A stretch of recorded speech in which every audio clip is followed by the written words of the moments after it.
Olá pessoal, tudo bom? Meu nome é Renato Castro, eu sou um dos advogados da Pinheiro e Castro Advocacia. A gente trabalha com a questão administrativa para os servidores públicos e previdenciário. Eu sou o responsável da parte administrativa aí e eu estou vindo aqui para tentar esclarecer algumas dúvidas que estão surgindo. A gente está tendo muito contato voltado aos designados, aos contratados. Eu anotei algumas dúvidas que surgiram nos nossos grupos de bate-papo, onde a gente está sempre trocando uma ideia, explicando as situações, e também pelo nosso site aí que vem aparecendo direto nos comentários do nosso post, referente a alguns pontos que surgem direto. Muita gente tem perguntado se é verdade que os designados contratados do Estado de Minas Gerais, ou qual seja, de qualquer outra instituição pública em si, no âmbito municipal, federal, se eles têm direito ao recolhimento do FGTS. E depende. Na verdade, essa pergunta é um pouco de pegadinha. Por quê? Se o contrato seguir todas as regras estipuladas na Constituição, a pessoa não tem direito.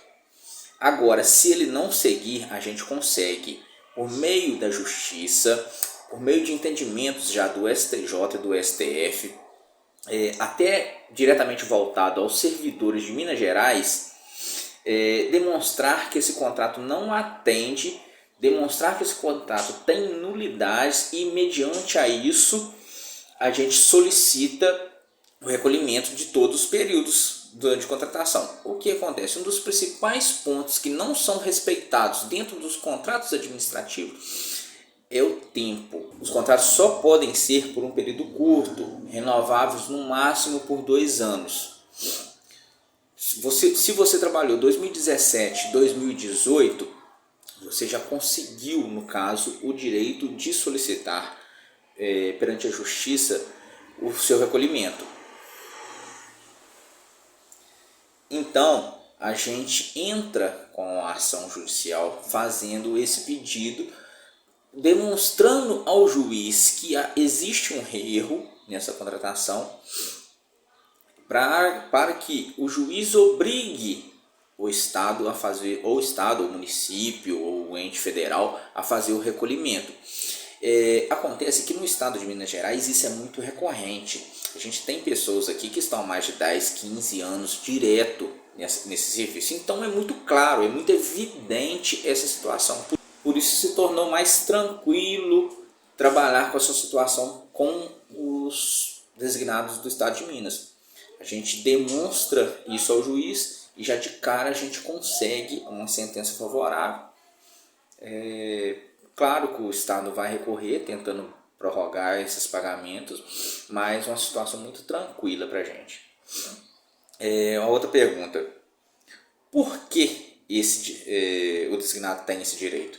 A gente já começou a entrar nessa conversa aí, mas baseado em decisões até do STF, que ficou demonstrado o quê? O Estado ele tem que cumprir uma série de regras para poder colocar um funcionário para trabalhar. Uma das regras primordiais a partir da Constituição de 88 é a realização de concursos públicos. Só que existe a possibilidade de contratar temporariamente os funcionários mediante a justificativa de que aquele cargo não vai ser um cargo que vai durar muitos anos. Então, para que a máquina pública não fique inflada de servidores sem funções posteriormente, pode-se contratar por 2 anos, prorrogáveis por mais 2. Instituições públicas utilizam-se da contratação para burlar realmente e não realizar concurso e ter uma diminuição na sua folha salarial. E por isso a justiça pune o Estado dessa forma. A partir do momento que for demonstrado que existem vários contratos com a mesma pessoa na mesma função, declara-se ele nulo, não tendo problema nenhum contra o funcionário, vindo a dar ele também o direito ao FGTS. Então isso é muito claro, muito tranquilo. É por isso que os contratados podem ter o direito ao recolhimento do FGTS. Quais anos consigo solicitar? É uma das outras perguntas. Porque a gente tem funcionários no estado de Minas aí que estão trabalhando. Eu já peguei um caso aqui que a pessoa está trabalhando desde 2000, sempre como contratada. Se não me engano, vamos supor, o FGTS ele prescreve mês a mês, porque o recolhimento dele deveria ser mensal. A gente está em setembro de 2022, então a gente só consegue solicitar de setembro de 2017 para frente. A prescrição pega mês a mês. Se a gente esperar mais um mês para entrar, a gente perde um mês para trás. Lembrando que os meses atrasados são os mais rentáveis. Por quê? Essas ações elas incidem em juros e correção monetária. Quanto mais antigo o recolhimento, mais juros e mais correção monetária. Então, vamos entrar de uma vez que mais lucrativo para vocês. Outra pergunta: qual o valor que a pessoa vai receber na ação? É uma das perguntas mais complicadas para responder assim, sem ter uma avaliação prévia de cada caso. Por quê? O FGTS ele recolhe 8% sobre a sua remuneração, que são o salário mais as vantagens. 8%, vamos supor aí que seja um salário de 3 mil reais. Eu fiz até uma anotaçãozinha aqui. 3 mil reais a 8% daria 240 reais mês. Se a pessoa trabalhou nos últimos 5 anos, ela teria que receber 14.400 reais. Lembrando que esses 14.400 não estão atualizados e nem com correção monetária. Então, no final da ação, a gente tem toda essa correção e o valor ainda sobe. Vai depender muito do caso a caso, porque você pode ter trabalhado menos anos, pode ter trabalhado com salário menor, ou pode ter trabalhado com salário maior, pode ter um ou dois contratos. Se os dois contratos estiverem irregulares, a gente consegue solicitar dos dois contratos. Então é uma questão muito subjetiva, vai ser de caso a caso. Próxima pergunta: quanto tempo dura a ação? Uma ação judicial é muito difícil de falar exatamente a duração dela. São muitas questões que envolvem isso. A gente tem conseguido, mediante algumas solicitações, uma celeridade maior, entrar com a ação toda instruída, já baixar o tempo para 1 ano e 6 meses. A gente entra com essas ações nos juizados especiais e com isso a gente consegue fazer essas ações de forma mais rápida. A gente pede dispensa das audiências porque nossas ações são baseadas em documentação. Por mediante documento a gente consegue comprovar e pede julgamento antecipado das ações. Para isso a gente conseguir ter uma sentença muito mais rápida. O que acontece? Cada fórum, cada juiz, cada secretaria tem o seu tempo próprio. A gente não consegue influenciar tanto nessa parte. Então a diferença pode ser muito grande de uma ação para outra. A gente teve sentença aqui com processo dentro de 3 meses. E foi até recente agora, se eu não me engano foi de 19 de agosto, saiu uma sentença que a gente tinha entrado há 3 meses e pouquinho atrás. É muito complicado, mas pode durar até 1 ano e 6 meses, é a média do nosso escritório aqui. Muitas perguntas também a respeito dos servidores da Lei 100. Olha só, infelizmente a gente já não tem mais o que fazer para os servidores da Lei 100. A Lei 100 ela caiu dia 31 de dezembro de 2015. Foi o prazo final para os designados da Lei 100. Então a gente teve essa prescrição em 2020. A gente já não consegue solicitar mais nada para os servidores da Lei 100. Mas como eles tiveram o seu tempo contado, o seu tempo de contrato contado, muitos continuaram como designados, pegando designações no estado.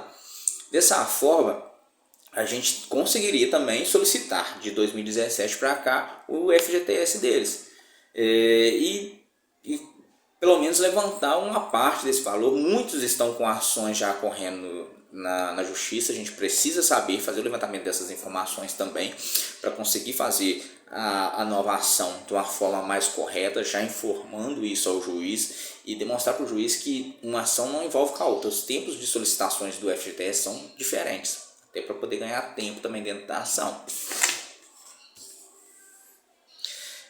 Outra coisa, me perguntaram aqui como que a gente conseguiria conciliar essas ações em outras cidades. A gente trabalha aqui de forma 100% online. O que a gente faz? Todos os nossos contratos, todas as nossas documentações são assinadas de forma digital pela nossa certificadora aqui. Tem como vocês confirmarem isso mediante a consulta no site. A gente passa a documentação necessária. A gente passa também todos os dados do escritório, as informações, tanto minha quanto a do Dr. Rafael, para vocês terem essa confiança. E hoje em dia, após a pandemia, ficou muito tranquila a questão da realização do processo de forma toda online. Todos os tribunais do estado de Minas e os outros estados também passaram a funcionar de forma 100% online.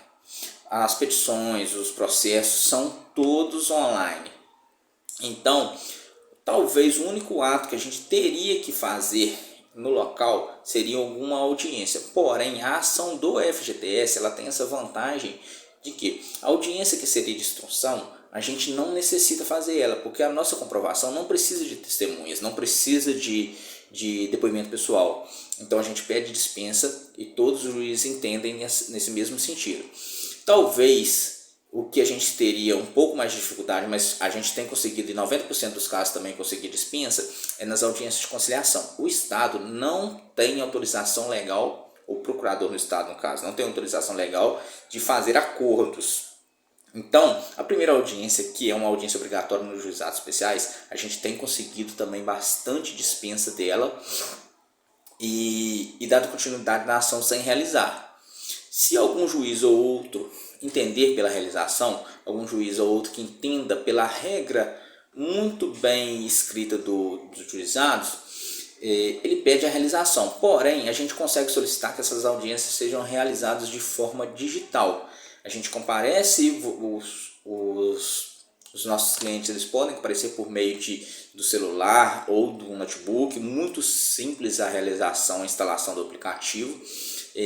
Por meio de um link enviado pelas secretarias dos fóruns, a pessoa acessa diretamente ali, coisa de 5, 10 minutos a gente finaliza a audiência, não tem problema nenhum quanto a isso. E realizado o primeiro ato processual ali, a gente dá prosseguimento e continuidade na ação. Pessoal, não vou me estender muito mais, que o vídeo eu acredito que tenha ficado até um pouco grande. Qualquer outra dúvida a gente vai atualizando o vídeo aqui também, vai julgando mais informações e vamos dar continuidade. Espero que vocês fiquem satisfeitos com as ações, porque ela tem trazido um retorno legal para todo mundo. Obrigado, boa tarde para todo mundo.